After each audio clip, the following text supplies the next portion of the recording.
बंधुगण आज कहानी आमर जड़े सब्सक्राइबर स्मिता कटक आम पाखक लिखि पठाई तेबे यह कहानी गुड़िक किसी अंगे लिभा घटना उपर आधारित आई कहानी गुड़िक मुझे को पॉइंट ऑफ व्यू रु शुणैबा जाऊे किंतु ता पूर्वर जदि आपण आम चैनल नुआ आसी एपर्यंत आम चैनल को सब्सक्राइब करना तेबे चैनल को सब्सक्राइब करी साइड थिबा बेल आइकन को ऑल कर दियंतो।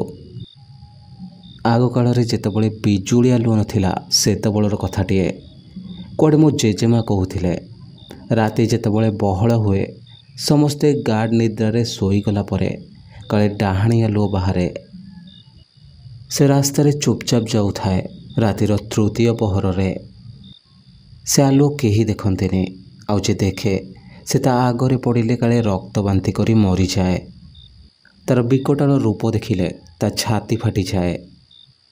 आउ केबे केबे मो आई माँ ठारू गप शुणी जे पिता शुणी चिरुकुणी कुआड़े आलुओ चढ़ाई गोड़ लंबाई राति ता छुआ को सेकी दिए से आलुओ दूररू मिंजी मिंजी होई जली दिशुए निशार्ध राति एसबू मु शुणिला परे आई को बहुत गुड़िए प्रश्न पचारे से ता निज छुआ को कहीं सेकी दिए कौन पे सेके ताकू देखिले आमर कौन हेबो से कौन पे पिता शुणी चिरुकुणी होईगला एमिति केते प्रश्न सबुर उत्तर दे आई माँ कहे जो स्त्री लोक मानक गर्भरे शिशु थाए कौन सी कारण पिला को जन्म न करी से माने मरी जाते से मानक पेट को चिरी पिला को बाहर करी पेट को सिलाई करी दिया जाए आउ मृतदेहर संस्कार करी दिया जाए आ मार संस्कार पाखरे गाद खोली से छोट छुआटी को पोती दिया जाए एमिति न करिले प्रेतात्मा अनिष्ट घटाए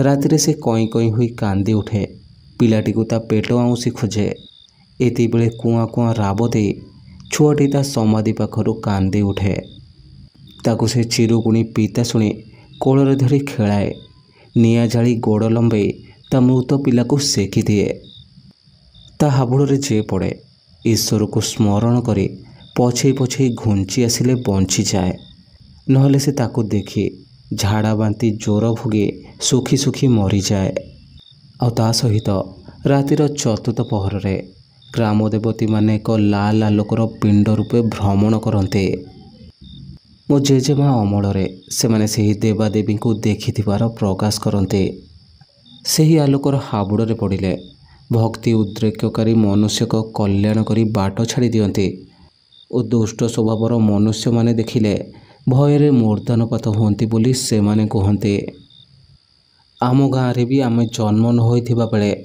माँ तरड़े ग्राम देवी चतुर्थ पहर घुंगुर ध्वनि और झुणा सुगंधर धुआमय लाल आलोक पिंड होई निज भौणी मानकु भेटिबाकु जाउथिले एबे सबुकिछि आउ सेपरी आगका घटना घटुनी मो घर ठार मो मामू घर पर्यंत 2 ରୁ 3 किलोमीटर पथ चलार गोटे रास्ता अच्छे सही रास्तार मो मामू घर को गला बेले बाटरे पड़े गोटे आंब तोटा ताकू पारी हेले गाँ पोखरी हुड़ा आउ ताकू पारी हेले दिसे मो मामू घर घर को लगी रही ग्राम देवती माँ मंगला को प्रतिष्ठित मंदिर और अन्य पार्श्व भागवत घर और ठाकुर रोसई घर मझिरे अच्छी मो मामू घर तथापि कहीं जाने मो मामू घर को गले राति शोइबार चिंता तल घरे मनीष तो जेन तेन भाव में शोई जाए हेले जदि छात उपरे शोइबार प्रबंध करा जाए तेबे अति चिंतार विषय वस्तु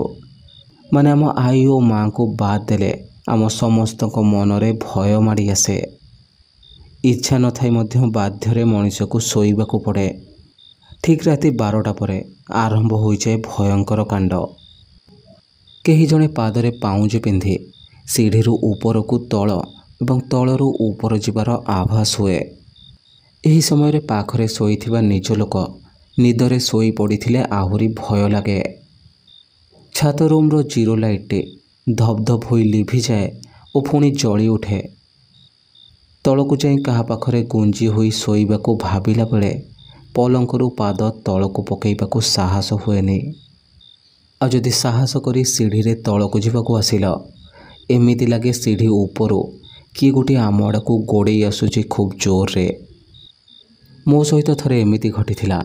ମୁଁ ଛାନିଆ ହୋଇ ଧାଇଁ ଧାଇଁ ଯାଉଥିବା ସମୟରେ ଭୟରେ ଥକ୍କା ମାରି ବସି ପଡ଼ିଲି ସିଧା ଭଉଣୀ ଜ୍ୱାଇଁଙ୍କ ଉପରେ।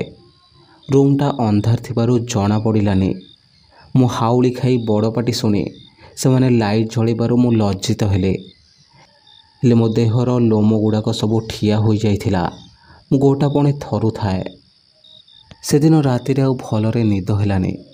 ସକାଳୁ ଉଠି ଗୋବର ପାଣି ପିଇଲେ ଆଉ ସବୁ କଥା କହିଲେ। ପ୍ରକୃତରେ ସେଠି ଛାତ ଘରେ ଲାଇଟ୍ ଥାଇକି କିଛି ଲାଭ ନାହିଁ। ଲାଇଟ୍ଟି ଜଳେଇକି ବି ଭୟ ପିଛା ଛାଡ଼େନି। ଏଠି କିଏ ଅଛି ଆଜି ଯାଏଁ ବି ଧରା ପଡ଼ୁନି। ମୋ ଭାଇ ଥରେ ଛାତ ଉପରେ ଆଈଙ୍କ ପାଖରେ ଶୋଇ ଫୋନ୍ରେ ଗେମ୍ ଖେଳୁଥିଲା। ଗରମ ହେଉଥିବାରୁ ଝରକାଟି ଖୋଲା ଥିଲା।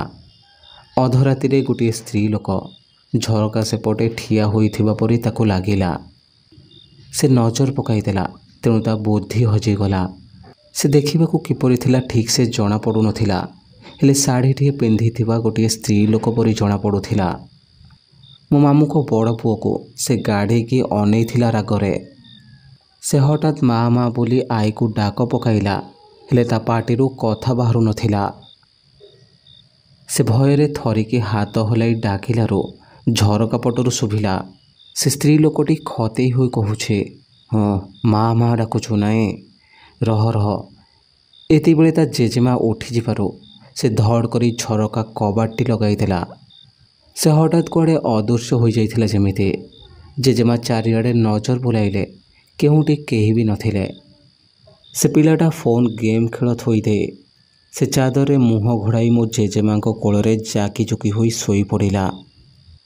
ଆଉ ଶୋଇ ରହି ଭାବୁଥିଲା 2 ମହଲା ଛାତ ଉପରକୁ ସେ ସ୍ତ୍ରୀ ଲୋକଟି ଆସିଲା କେଉଁ ବାଟେ। ଆଜି ବି ଖାଁ ଖାଁ ଲାଗେ ସେ ଛାତ ଉପର ରୁମ୍ ଗୁଡ଼ିକ।